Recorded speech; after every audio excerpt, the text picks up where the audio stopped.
말의 응답은 여호와께로부터 나오느니라.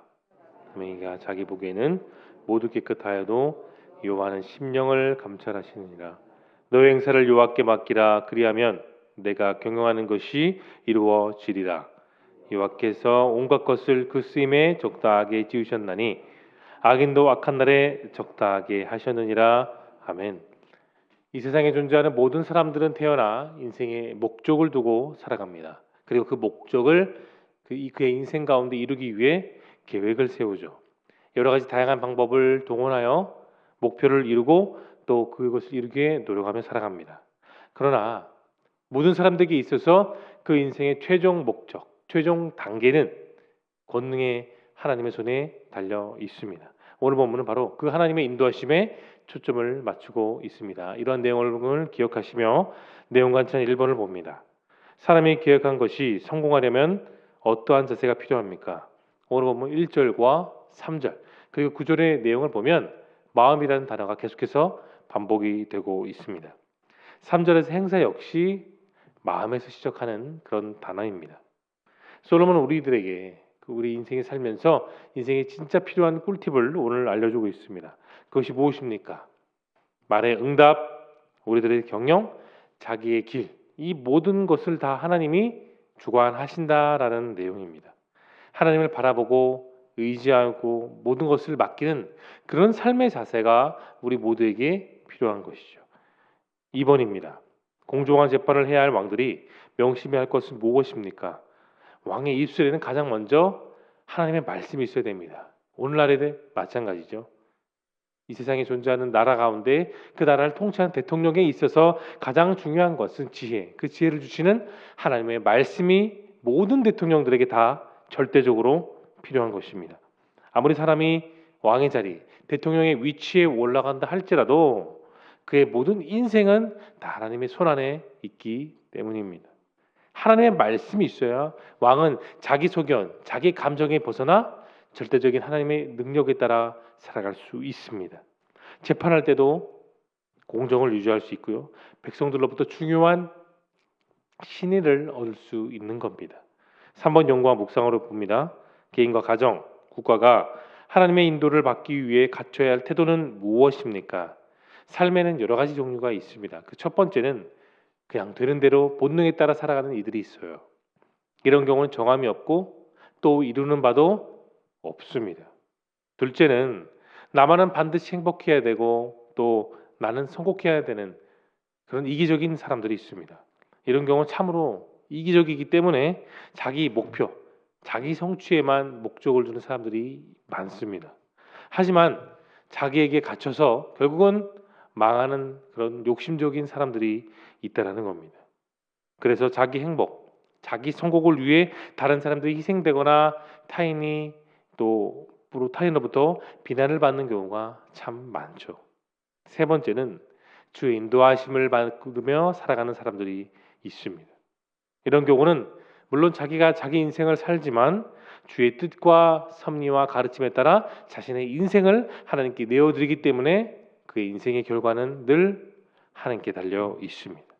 그래서 큰 업적을 이루면서도 다른 일들을 이루어가면서도 주변 사람들에게 존경과 사랑을 받으며 존귀한 그런 인생을 살아가게 됩니다.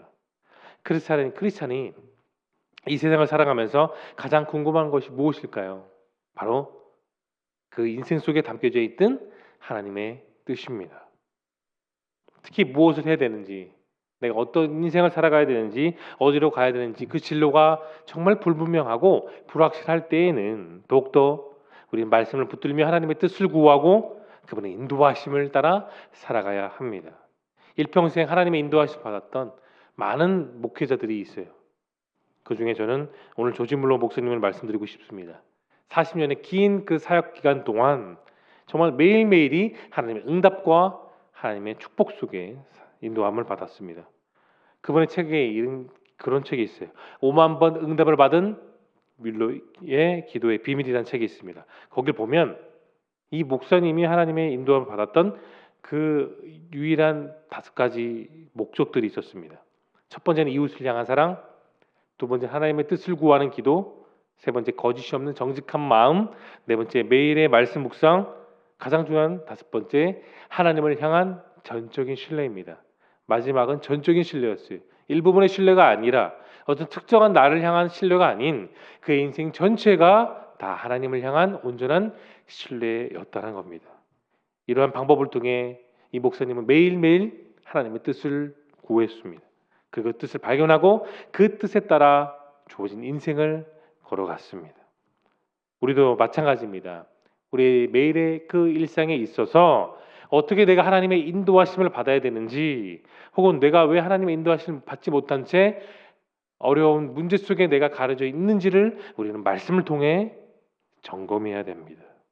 조지 물러 목사님처럼 하나님의 뜻을 구하며 살아간다면, 그 말씀을 의지하며 살아간다면 하나님께서 날마다 더 좋은 곳으로, 더 합당한 것으로, 더 선한 길로 인도하실 줄로 여러분 믿을 수 있기를 소망합니다. 4번 느낀 점을 봅니다. 한 개인의 삶이나 국가의 경영에도 최종 결정권자이신 하나님의 손에 달려있다는 말씀에서 여러분 무엇을 느끼십니까? 여러분 인생의 미래는 나의 것이 아닙니다. 내가 정할 수 없고요, 내가 스스로 만들 수가 없습니다. 크고 부드러운 권능의 손을 갖고 계신 하나님께 달려 있습니다.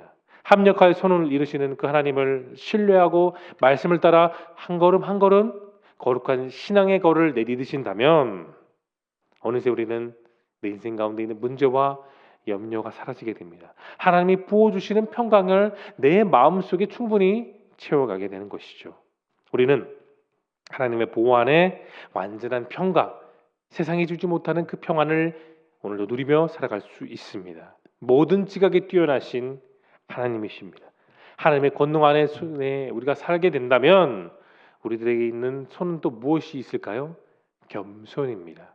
하나님의 손이 권능이라면 우리 인생의 손은 겸손이죠. 신앙의 첫째도 겸손, 둘째도 겸손, 그 모든 과정에도 겸손, 인생의 마지막에도 겸손입니다. 여러분, 물은 높은 곳에서 낮은 곳으로 흘러가고 벼는 익을수록 더욱더 고개를 숙이는 법입니다. 이건 하나님이 만드신 생리이고 진리입니다. 은혜도 마찬가지죠. 높은 마음이 은혜를 받을 수가 없습니다. 낮아지는 마음, 겸손한 마음, 내 마음을 비우는 마음, 애통하고 심령이 가난한 자가 마태복음에 나와 있죠. 겸손한 마음으로 하나님의 은혜를 채울 수 있는 거예요. 겸손은 하나님의 은혜를 채울 수 있는 가장 확실한 그릇입니다. 하나님의 손에 나의 모든 인생이 달려있다는 사실을 믿으며 겸손하며 살아갈 때에 비로소 그때가 되었을 때 하나님은 우리를 들어 사용하여 주십니다. 오늘 우리가 살고 있는 이 시대는 PR 시대입니다. Public Relation 시대이죠. 자기의 능력이나 자기의 자랑을 드러내지 않는 것이 오히려 어리석고 바보 같은 그런 시대가 바로 우리가 살고 있는 이 시대예요.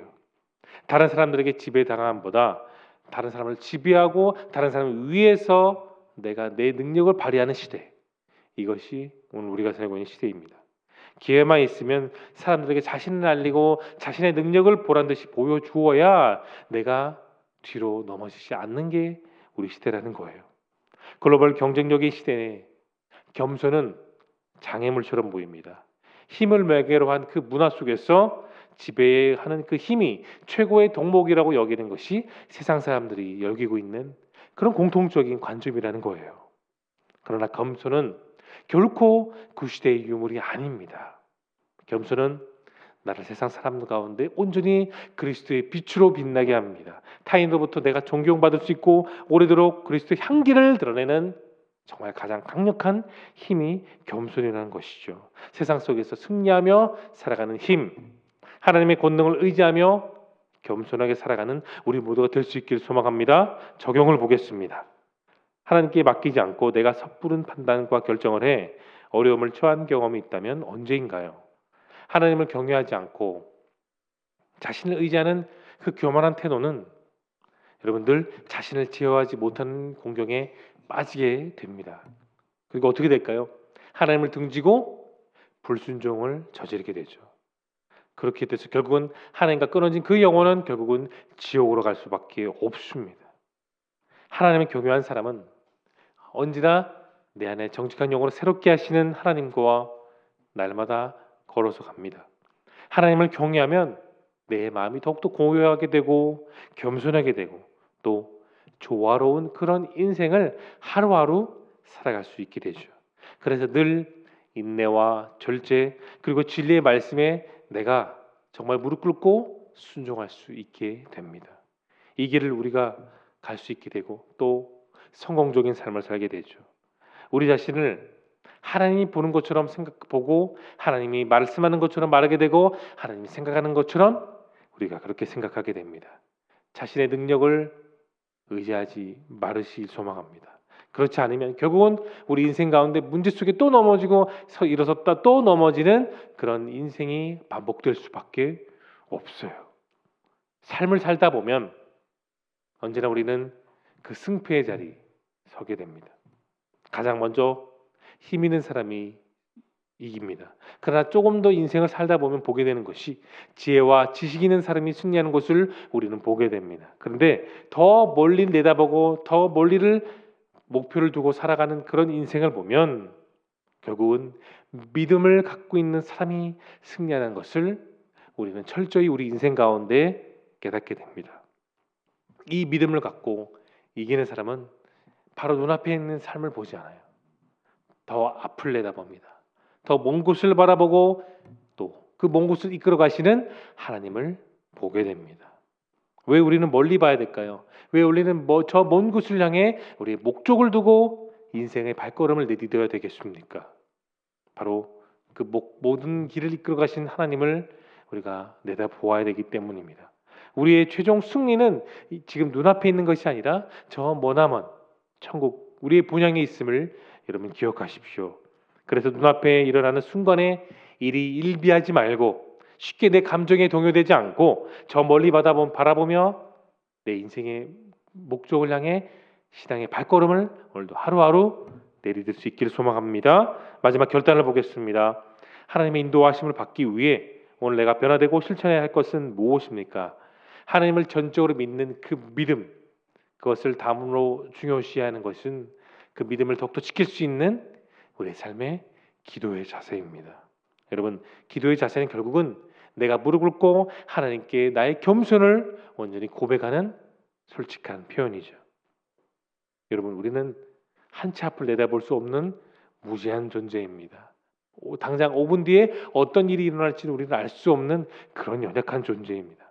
너무나 사소한 일에 쉽게 놀라고 쉽게 무너지고 또 쉽게 감정적으로 살아갈 수밖에 없는 그런 존재가 바로 연약한 저와 여러분의 사실을 인정하십시오. 시인하시기를 바랍니다.